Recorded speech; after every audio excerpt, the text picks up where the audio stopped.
صل على محمد وآل. Please send another louder salawat.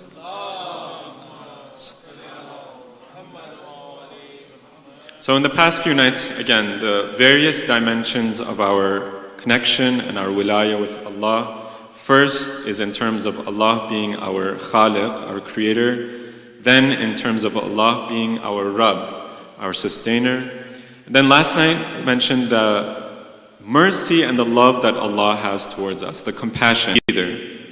And of course Allah knows what's in their hearts, even though their outward actions might be good and might be uniting the Muslims and the, say for example, Medina of that time, when this ayah is revealed.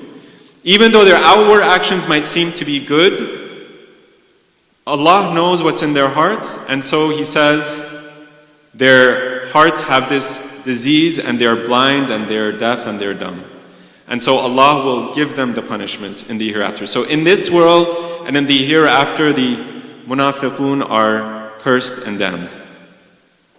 So we see that sometimes we might think we're doing something right, but in reality, Allah is saying that what you think is right is actually incorrect. What you think is right is actually wrong.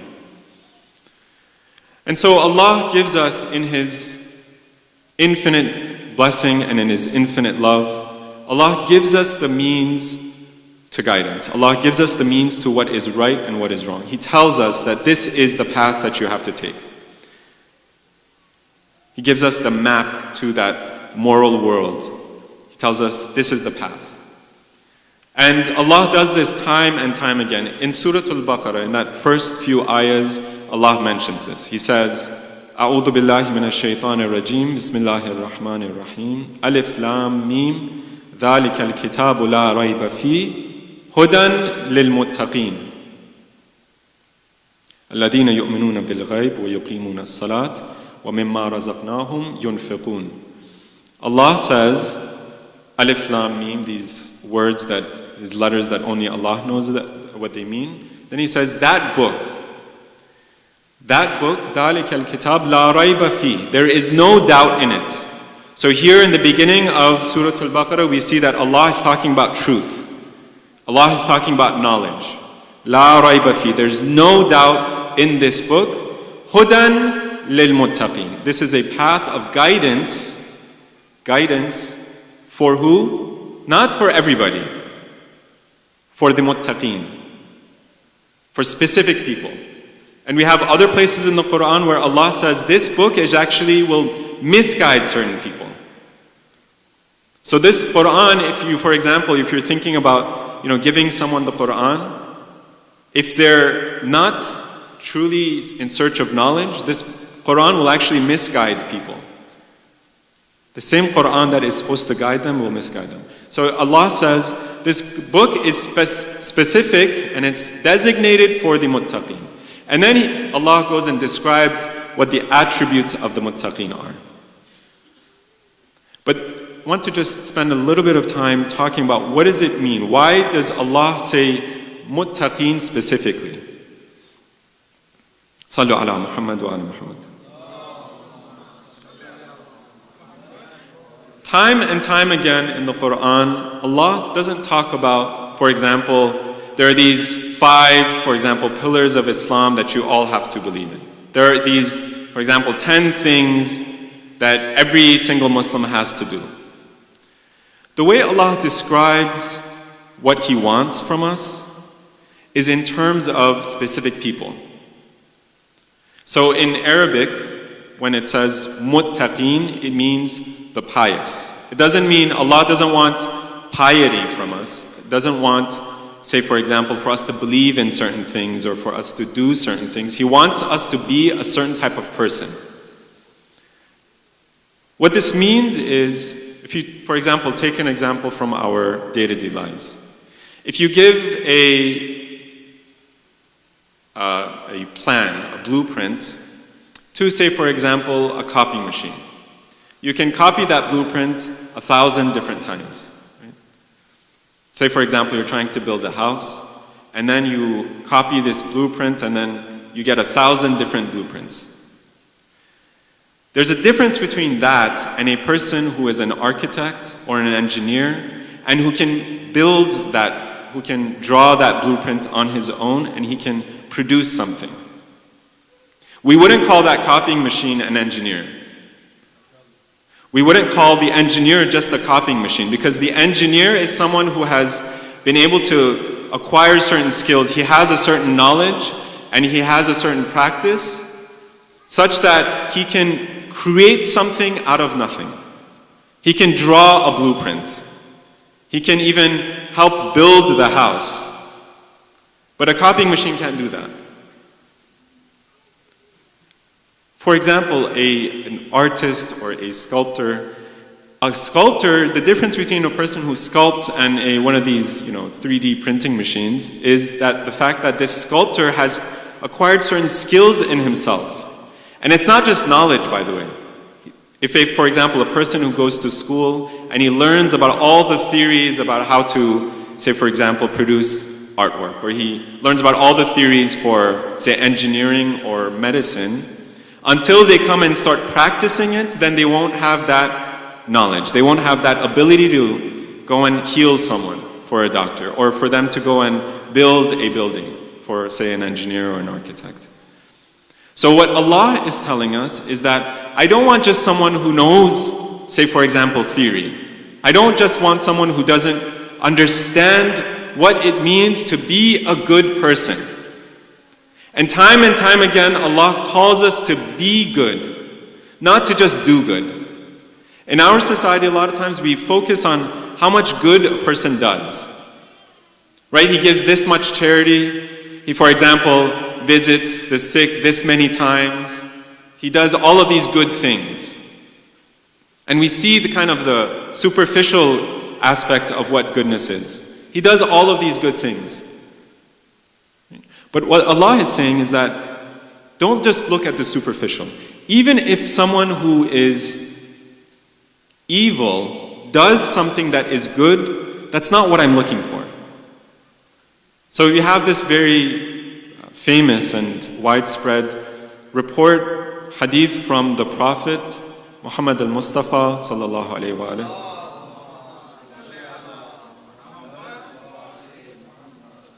That where it is reported that the Prophet said, al-a'malu bin-niyat, that every single action that a person does is based on not just the action itself. Don't judge actions based on the superficial action itself. Base it on where that action is coming from, the source of that action. So that if, for example, you see somebody doing something good, don't just assume that that's a good thing. Because that person might be doing it for the wrong reasons. Think about the munafiqun, the hypocrites in the history of Islam. During the time of Medina, the hypocrites would show themselves to be Muslim, but they had evil and hatred in their hearts for the Prophet. And yet they were doing something good. They weren't disrupting their society. So don't just look at the superficial action, and don't even just look at actions. So when the Prophet says, al-a'malu bin-niyat, or it is reported that the Prophet said this, that what the Prophet is saying is that even actually if somebody doesn't do anything good, by the fact that they are good, that in itself is something that we are looking for. That's what the Islam is looking for. So sometimes we do things that are good, but we ourselves aren't. That doesn't suffice. That's not what Islam is asking about. Islam is asking for us to be good, for us to be muttaqeen. Now, this is a long order, right? It's a tall order for us to be good. Well, how do we do that? Right? Some of us who maybe aren't as good as others, we kind of look at this and say, well, how is it possible for me, where I am, for me to become like other people that I might see around me who are actually good, or for these to become part of this group? Allah then explains this. He says, in again Surah Al-Baqarah, هُدًى لِلْمُتَّقِينَ الَّذِينَ يُؤْمِنُونَ بِالْغَيْبِ وَيُقِيمُونَ الصَّلَاةِ وَمِمَّا رَزَقْنَاهُمْ يُنْفِقُونَ. Those who believe in the ghaib, those who do good actions, and those who give from that which we have given them. So there are these three or two parts. We have to believe in what's good, believe in what we are supposed to, and we have to do good actions. In another ayah of Surah Al-Baqarah, Allah explains this a little bit more. He outlines the things that we are supposed to believe, and then He tells us what we're supposed to do. And it's a very interesting and comprehensive ayah of the Quran. In fact, we have a hadith that's reported from the Prophet Muhammad al-Mustafa sallallahu alayhi wa alayhi, that says that this ayah is what describes all of Islam. If you are trying to understand what Islam tells you, look at this ayah. It's ayah number 177 of Surah Al-Baqarah. So it's a very important ayah of the Quran. Allah says, أعوذ بالله من الشيطان الرجيم ليس البر أن تولوا وجوهكم قبل المشرق والمغرب ولكن البر من آمن بالله واليوم الآخر والملائكة والكتاب والنبيين وآتى المال على حبه ذوي القربى. Allah says, let me tell you what is goodness. This thing that we all yearn for, this truth that we are all, from the depths of our heart, we are all searching for. Allah says, I want to tell you what goodness is, what righteousness is. Don't think righteousness is you turning your face from the east to the west. For those who are present, I believe in the first or the second night, talked about the context of this verse. The context of this verse is, during the time when this verse was revealed, the Muslims were praying towards Jerusalem. That's where, whenever they wanted to do their salats, they would turn towards Jerusalem and they would pray towards Jerusalem. And at one point, Allah reveals to the prophets that your qibla is going to change, not from Jerusalem to Jerusalem anymore. It is going to change towards the Kaaba. Whenever you want to pray to me, you want to connect yourself to me, you turn towards the Kaaba. And in Surah Al-Baqarah, Allah explains that don't just think, just because you are part of a certain group, that is what goodness is. Don't just think just because you are, say for example, a Jew or a Christian, you are a mushrik, or even if you are a Muslim. Don't just think that because you are a Muslim, that is what Allah is asking from you. Allah is asking for you to be believers. Again, remember, human beings who are believers in God, Billah, wal yawm al-akhir, you believe in certain things, and then Allah starts talking about doing good things. Now, why does Allah not say, for example, you do good things and then you believe in good things? Why does He switch the order? Sometimes we say, for example, you should do something good, and then you should believe in these things.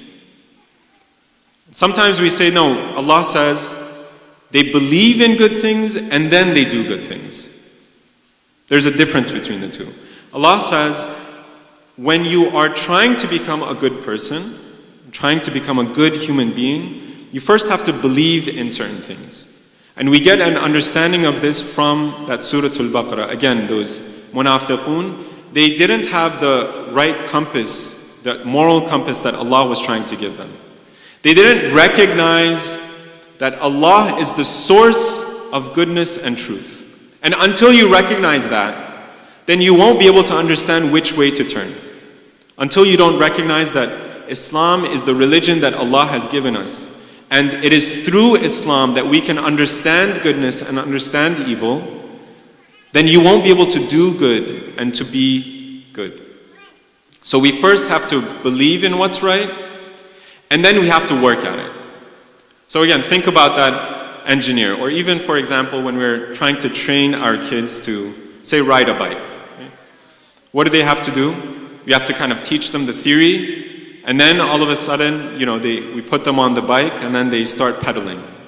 Right? And then they pedal, and they pedal, and they pedal, they fall down a few times, and then we bring them back up, and they put them on the bike, and then we have them pedal even more. Right? They make a few mistakes, but slowly and slowly, once they do the right actions, once they get used to that, they get that muscle memory, then they can start doing it on their own and almost automatically without even thinking about it. And we see time and time again how much the Quran talks about how important it is not just to believe in Islam, but to actually do the right actions. So in a very important ayah of the Quran, in Surah Al-A'raf, Allah tells us, He says, there is this story of a man during Prophet Musa's time. Sallu ala Muhammad wa ala Muhammad. There's this story of this man during Prophet Musa's time where Allah explains in Surah Al-A'raf that he had actually the greatest name. He knew the greatest name of Allah, that Ismul A'azam. We may have heard about this. It's a name of Allah. It's some sort of, we don't quite know what it is, but it's some sort of knowledge that Allah gives to certain people who are some of the, His closest worshippers and His closest servants. And it's a special designation, it's a special gift that Allah gives to certain people. So Allah says, I gave to this person, Bala'am was his name.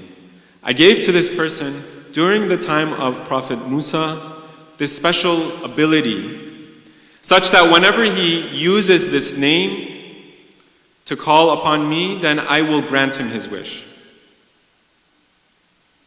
Bal'am ibn Ba'ura is his name.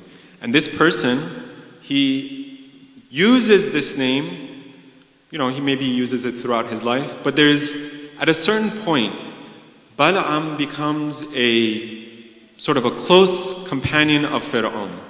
The same Pharaoh that we have heard about in Nabi Musa's time, the same Pharaoh of Nabi Musa's story, he becomes, somehow his heart changes and he starts getting closer and closer to Pharaoh.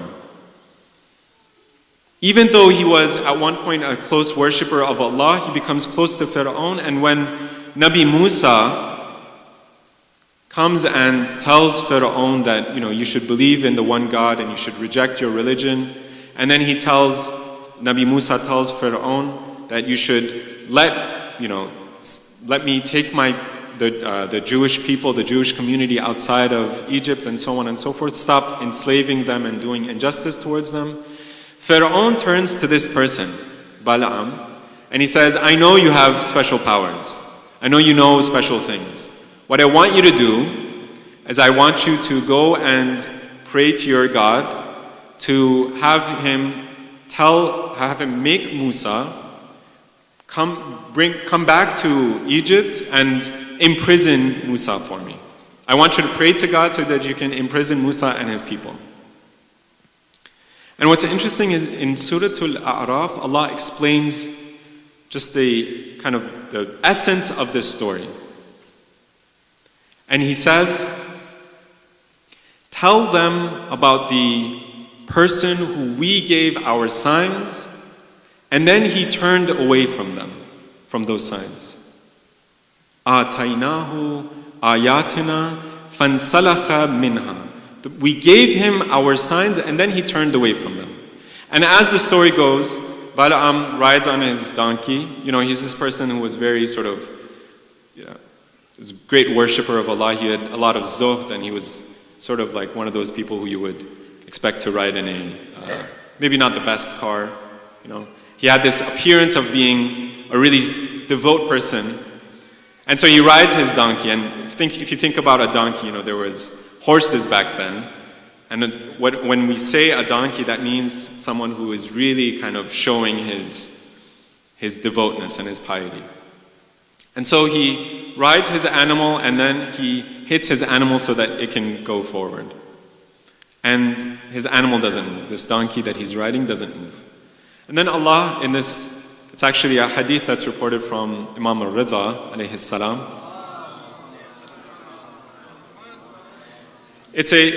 Imam Reza says that he hits his donkey and it doesn't go forward. And then Allah gives a speech to this donkey. He allows him to speak. in this miraculous time that maybe it kind of seems weird to us, but Allah gives this donkey this power to speak. And then he says, the donkey says, that you are trying to make me go and take you to Musa so that you can pray to my Lord, so that Musa will be imprisoned along with his people. I will not move from this spot. This donkey had better sense than Balaam, this person who was going to do this prayer. And so Balaam says, how dare you? I am your master, I'm your owner. You do what I say. And he continues to beat him and beat the donkey until the donkey dies. And then it is at this point where Allah takes away that knowledge. Something that gave him all of that power, Allah فَانْسَلَخَ مِنْهَا. He turns away from it, and then we take away the power that he had, that knowledge that he had. And then Allah says, فَأَتْبَعَهُ الشَّيْطَانِ. In Surah Al-A'raf, Allah says, and then shaitan follows him. It's not that he follows shaitan. He gets to such a point where shaitan follows him. Right? So think about how much we can descend to the depths of evil and darkness. He had this power, he had done all of this worship, and then shaitan, he does something so evil that shaitan follows him. Just to kind of make sense of this a little bit more, there is a hadith from Imam Zainul Abidin, Ali ibn al-Hussein, where the Imam says, if you know something, then you must act upon it. You must try to make that knowledge go deeper and deeper in your soul. Don't ask for some knowledge that you are not going to act upon. Because any knowledge that we don't act upon, any knowledge that we don't act upon is actually going to take us farther and farther away from Allah. So if we know we are Muslim, and even beyond that, we know that we are mu'min and we are the Shia of the Ahlul Bayt. If we don't act upon that, then Allah is going to take that knowledge that we have and He's going to make that a means for taking us away from Himself and away from the truth. Imam Sajjad says in this hadith, فَإِنَّمَا الْعِلْمِ الَّذِي لَمْ يُعْمَلْ بِهَا لم يزدد صاحبه إلا كفرا ولم يزدد من الله إلا بعدا. Any knowledge that is not acted upon, it doesn't give its owner, its possessor, the person who knows, it doesn't benefit them at all, except that it increases them in kufr. It becomes a means for their disbelief.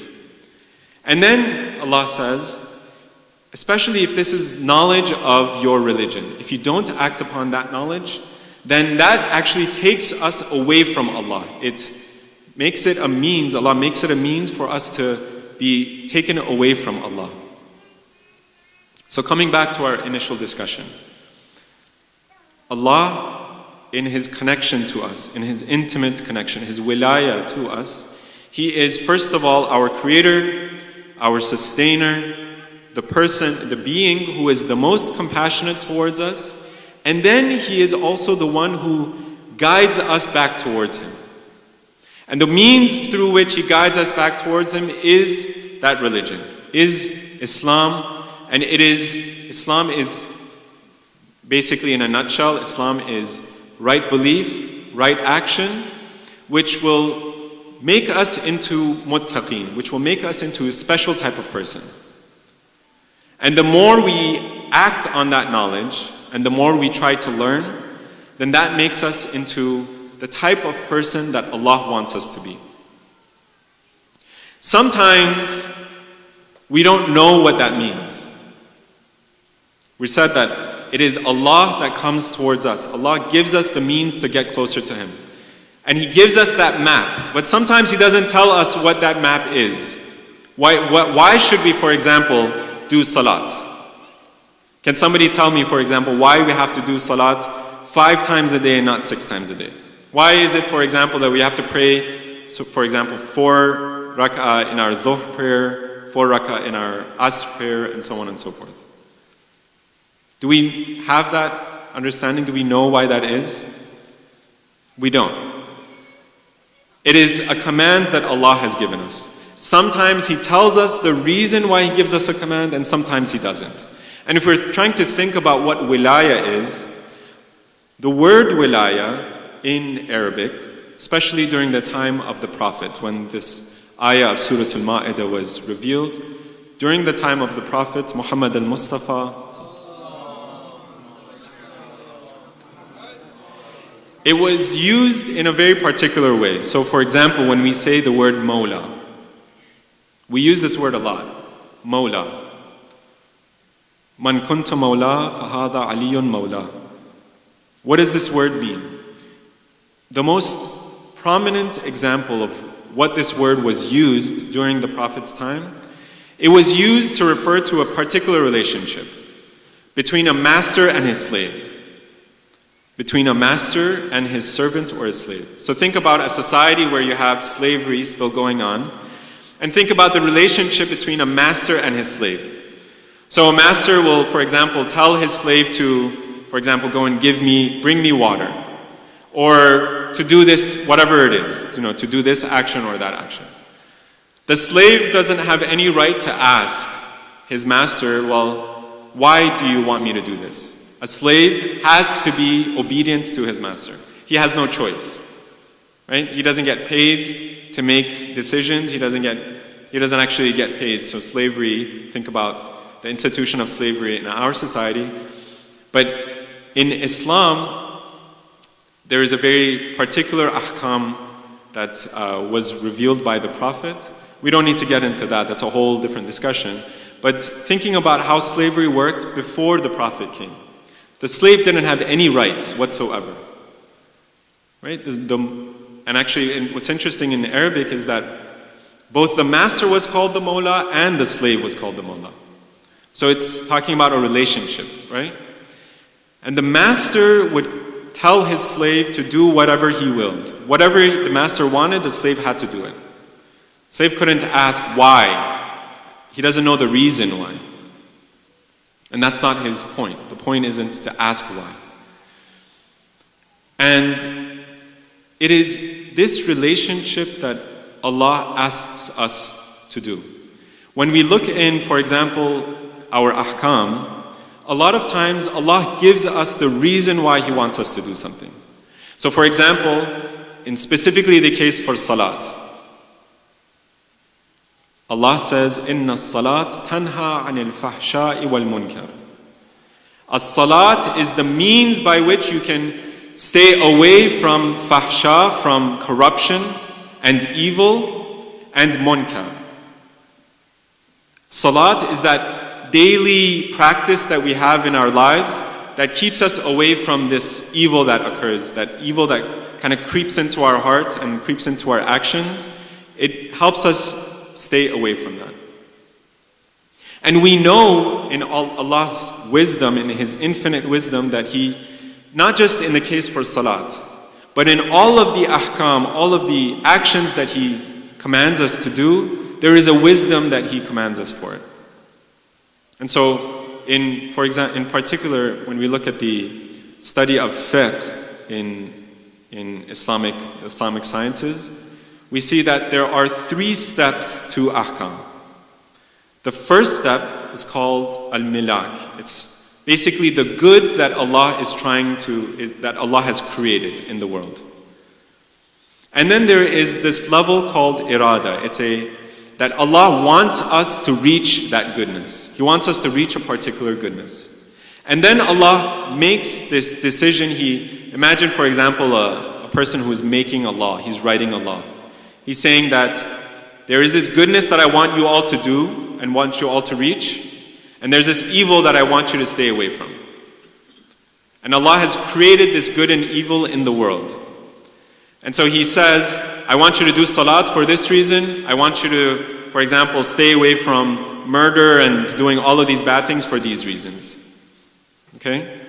And then Allah comes and He says, well, this is how this law is going to look like. I'm going to say, for example, this is wajib and this is haram, and so on and so forth. And that's how we get our laws. So Allah isn't just doing it based on a whim. He doesn't just do it for no reason. He looks at the world and how He has created the world, and He says, I am commanding you to do wajibat, because those wajibat are going to get you closer and closer to goodness. And I'm going to tell you to stay away from muharramat, because those muharramat are going to get you closer and closer towards evil. Right? So Allah doesn't do anything based on whim or for no reason. Allah does it for a very good reason. But we don't always have access to why Allah commands us to do things. For example, why Allah commands us to do prayer in a particular way, or why Allah commands us to, for example, give khums in a particular way, or zakat and so on. He sometimes gives us that knowledge, and sometimes He doesn't. But when He doesn't give us that knowledge, if we know and if we understand that Allah is doing this because He has commanded us, and we have a responsibility to our Mawla, to our Master, as the slaves of that Mawla, then we have to do that action. If Allah tells us, do khums in this very particular way, right? Khums is 1/5 of your savings that you have saved throughout the year. I want you to give it in this very, very particular way. Sometimes it doesn't quite make sense to us. Well, why does God say it in this way and not that way? And yet, because we are His servants and His slaves, we have to do it in that way, even if we don't understand it. And in fact, when we look in the life of the Prophet, Muhammad, al-Mustafa sallallahu alayhi wa alayhi, among all of the attributes that the Prophet is most sort of happy and proud about, it is his attribute of being an abd. So during our salat, we say, what? We say that it is the Prophet who is both, first of all, the abd, abduka wa rasuluk, right? Abdihi wa rasulah. It is his abd, being an abd, and then being his rasul. So his being a servant and a worshipper of Allah comes before him being a prophet. And that's what the Prophet himself and the Quran takes pride in. First of all, that the Prophet is the servant of Allah, and he worships Allah, and he does what Allah asks him without any question whatsoever, and then that he is a messenger. This is another dimension of our relationship to Allah, that He is our Mawla. It's a very particular type of relationship, a very particular type of wilaya that Allah has upon us. That we follow His religion whether we understand it or not. Sometimes He gives us that wisdom and sometimes He doesn't. But even when He doesn't, we have to follow it. And it is this dimension of our wilaya with Allah and with His Prophet and with the Ahlul Bayt of His prophets that we see the clearest in Karbala. When we look in the companions of Abu Abdullah al-Hussein alayhi salam, Sallu ala Muhammad wa ala Muhammad, we see that the Imam had some of the most loyal companions that the world has ever seen. Even the prophets, the previous prophets and the other Imams, many of them would take pride in the companions of Imam Hussein. They were the most loyal companions. They would not ask the Imam, many of the closest companions of the Imam would not ask him, why? Why should I do this or why I shouldn't do this? Right? Whenever the Imam would call upon them, they would stand up and act. These are the true muttaqeen. And so there is a report that the Imam would not ask anyone to come and defend him and to come to Karbala. In fact, on the night before Ashura, Imam Hussein tells all of his companions, he even tells his own Ahlul Bayt, that you all have fulfilled your responsibility towards me. You have no more obligation or duty towards me. You are all free to go.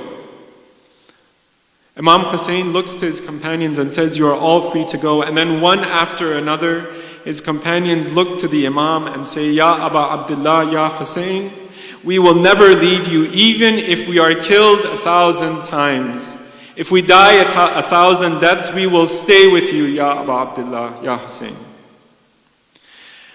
Except for one person. It is only one companion that it is reported Imam Hussein called himself.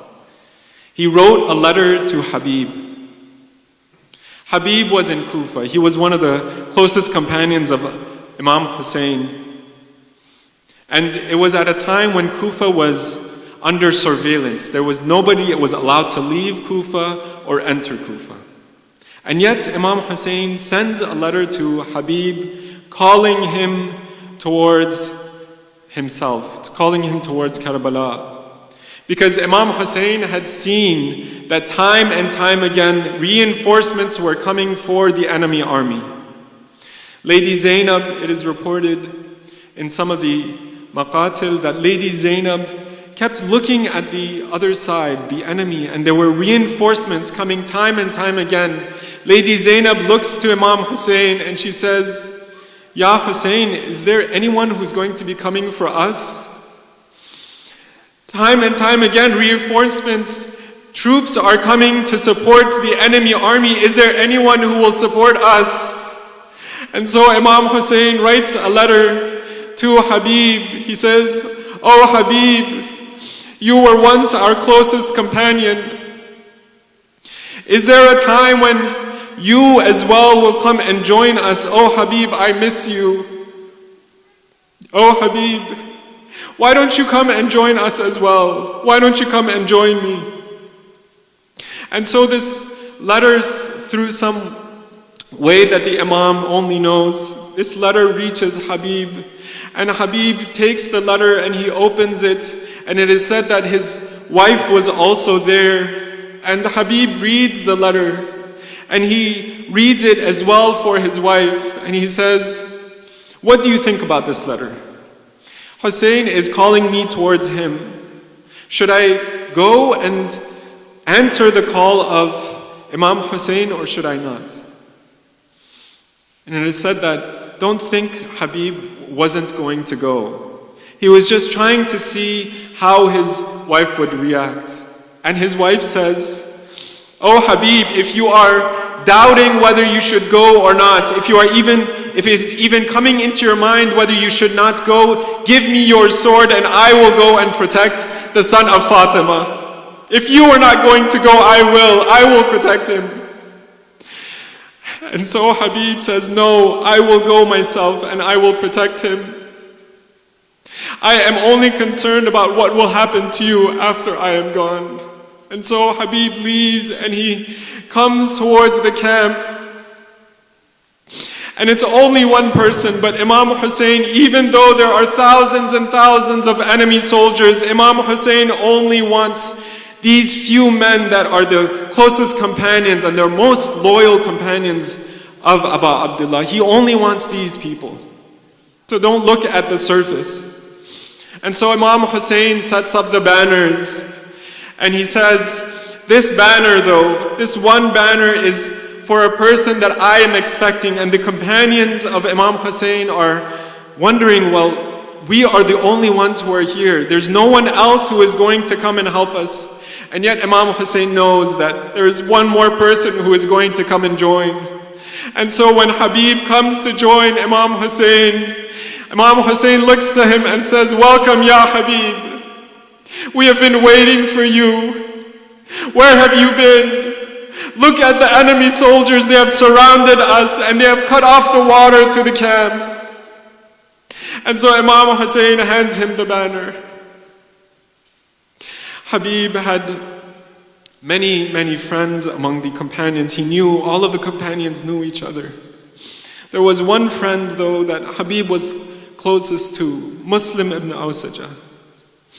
And when Muslim is called to battle, Habib says, oh Muslim, if it was any other day, I would ask if there is anything that I could do for you. Oh Muslim, Is there anything that I could do for you at this final moment?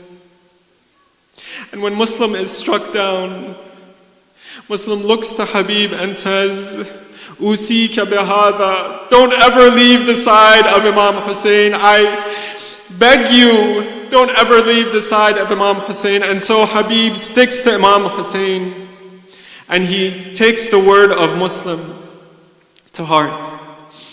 And so Habib, it is said, it's now the time for prayer on the day of Ashura. And Imam Hussein looks at the sky and he sees it is time for prayer, and he asks the opposing army, is there some time for us to just do our prayer? And it is reported that one of the opposing side, Hussein ibn Numayr, it is said that he looks to Imam Hussein and he says, Oh Hussein, you want to pray? You want to pray? Your prayer will never be accepted by Allah. And Habib looks to this person, this vile person, and he says, the son of Fatima, the grandson of the Prophet, his prayer is not going to be accepted? How dare you say this? The only reason your prayer is accepted is because of him. The only reason your prayer is ever accepted is because of his grandfather. And yet you say this, Ya Aba Abdullah, Ya Hussein, give me the permission to go out and fight this man. And so Habib fights a valiant fight. And he is finally struck down and he falls to the ground. And Imam Hussein comes to the head of Habib and he cradles his head and he wipes the blood off of Habib, and it is this moment that Habib passes away.